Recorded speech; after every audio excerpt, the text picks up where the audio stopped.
in that comment, he's talking about he wants to do it for the fans quickly. No, he's selfish. Because you heard later, he's like, I don't have a lot of time here. He's doing it for himself, not doing the right thing. What is the thing I always harp on, Sean and Vinny? What's the phrase I go back to every single day? Process over results. Thank you. Process. The process of this was flawed. So the results, they might end up being favorable, and that's what 2021 was. The process to hire Tony La Russa was flawed. The results were good in 2021, so he brings it up. This is another flawed process where he didn't interview anybody outside the organization, the whole damn organization. He interviewed one person, goddamn Chris Getz, who doesn't know how to do the job he's working on, and now he's the mouse that has to eat the cat, doing a job that he has never done. He's never done contract negotiations. He's never acquired talent. He's never traded a player. He's had to do all this stuff as the GM. So you're going to have this guy as your new guy. So this stuff is selfish. This is what I think about Jerry.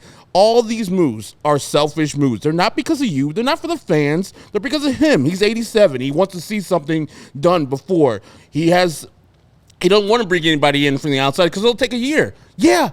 That's what it's supposed to be when a team's 30 games under 500. You're supposed to clear out everybody who participated in the team that sucks. The team that went 81-81 last year, which was a disappointment. I don't care what he says, this being the only disaster year. Last year was a disaster. And then when that team is worse than this team, much worse, everybody must go and get an outside voice to clean up everything that has been wrong with this team. The reason he doesn't want to do that, it'll take time. You'll get honest answers. It'll take money. All the stuff that he doesn't want to do. And so this man is doing this for himself. Chris is giving them the right answers, and apparently he's the first farm director that's ever taught baseball to the White Sox. That's fucking weird. But yeah, it's illuminating. You heard exactly what you thought that Jerry was. And my takeaway is Jerry is selfish, and he wants to do things his way, and hiring a guy that's not qualified for the job. And we saw the Chris Getz presser, and we'll have a little piece of it a little later. Nothing there. And winning the press conference is not important, but he didn't instill any type of confidence in me or you as a White Sox fan after hearing him talk. But this just makes me madder because Jerry is very selfish, and it comes off, and people will write, oh, he just wants to win. He just wants to win. No, he doesn't. He wants to win his way. He wants to win the terrible way, and his process is flawed. So the results, we'll be going through this until Chris Getz finally leads this team. Jerry doesn't have this team anymore. Because this is the same thing. The results are going to be bad because the process was flawed from the beginning.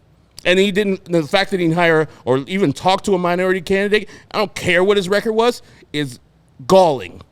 It's dumb as hell. As a guy that has that record in his past, he's living on that, hey, I have a black friend, or I married a black person, so I'm not racist type of bullshit. He needs to adhere to the damn rules and see if he can hire a minority candidate. See if there's a person out there that can get a job. And maybe that person doesn't get the job, but at least that person has the experience of the fucking interview. And sorry, I'm swearing, people who care about me swearing, but fuck, I'm mad.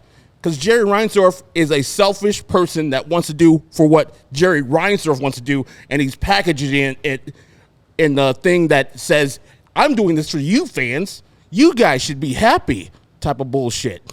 He's terrible. Just absolutely terrible.